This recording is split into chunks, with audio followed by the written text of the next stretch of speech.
राम राम भाई सभी को। आज के व्लॉग की शुरुआत मसाले के साथ। नहीं भाई, मसाला नहीं है ये, मैंने अपने दांतों को सफाई के लिए बनाया, पेस्ट बनाया एक तरीके से। मैं और मेरा पूरा परिवार इसी के साथ अपने दांत साफ करता है। हम कोई भी बाहर का टूथपेस्ट यूज नहीं कर सकते। तो उसी पे मेरी बेटी कुछ बोल रही थी कि भाई हम इतने ऑर्गेनिक बंदे हैं और ये है, और मैं अपनी हल्की हल्की सी स्माइल पास कर रही थी। भाई इसके साथ साथ अपने और भी घर के काम निपटाने थे।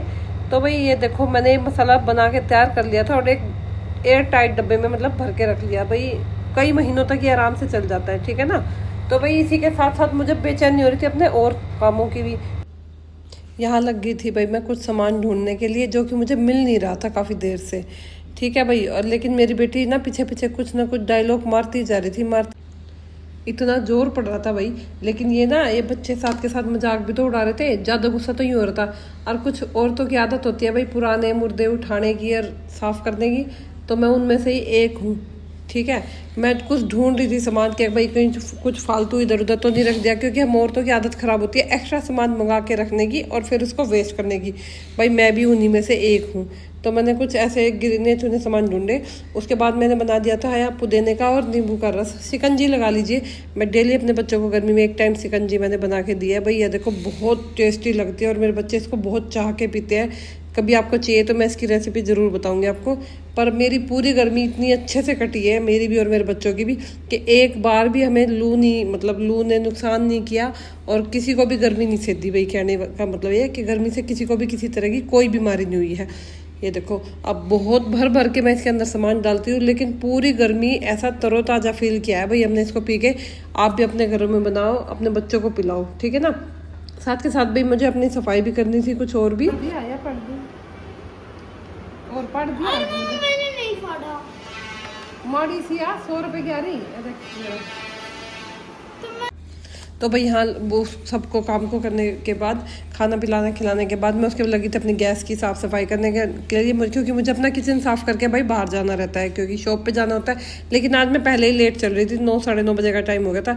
मैंने फिर भी इतना सब कुछ करने के बाद भी ये अपना गैस वैस चमकाई भाई तसल्ली से। आज तो मैं इसको मांझ के डालूंगी, बट नहीं, मैं ऐसा डेली करती हूँ। मेरा डेली का ये काम है, अपनी किचन की सफाई मैं खुद से करती हूँ, अपनी काम वाली दीदी से नहीं करवाती। और भाई क्योंकि मुझे बाहर भी जाना था। घर में मनोरंजन की कोई कमी नहीं है, दूर से दूर तक। शामी थोड़ा और कुछ रह गया गुफा में और कुछ रह गया जी, मत नहीं रह गया। मजे से पड़ी है दोनों, पड़ी बता रही है काम कर रही हूं। मैंने कहा से पाए भी आ जा रहे हैं। ओए खड़ी हो जल्दी और लेकर ओहो, इन दोनों ने इतना सामान निकाल दिया। ओहो, नहीं भाई ये बीम वाली जादू करनी चुड़ैल नहीं थी, वो उड़ने वाली, तेरा मार दूंगी। तो वही लग रही थी आप अभी। और भाई घर का तो व्लॉग आपने देख लिया। उसके साथ ये जो लड़की मेरे साथ थी मेरे व्लॉग में, इसकी है शादी। हाँ जी, आप मेरे काम वाली बेटी की शादी की बेटी है, उसकी शादी है। उसके लिए हम देखने के लिए आए थे भाई बेड। हाँ जी, क्योंकि मैंने इसको कन्यादान में बेड दिया और भाई 11-12 कुछ करके सूट दिए हैं अपनी तरफ से। मतलब जितना दान दहेज हो सकता है मैं करती हूँ। हाँ, तो भाई आप भी अपने आप जो आसपास या आपके घर में जो काम करने वाले हैं, प्लीज़ उनकी जितनी हो सके आपसे हेल्प करिए। भाई मैंने अपने बजट से मतलब एक बेड दे देना आज के टाइम पे, मतलब ज़्यादा नहीं, थोड़ा नहीं है, लेकिन मैं अपनी तरफ से पूरी कोशिश करती हूँ कि मैं कुछ से कुछ ज़्यादा से ज़्यादा दूँ। तो भाई इनमें से एक बेड मैंने सेलेक्ट कर लिया था, ये वाला, जिसके सामने मिरर भी है और बॉक्स भी है। और उस लड़की को, बेटी को बहुत पसंद आया ये बेड। आप भी कमेंट करके प्लीज़ बताना कि दान में बेड देना सही रहता है।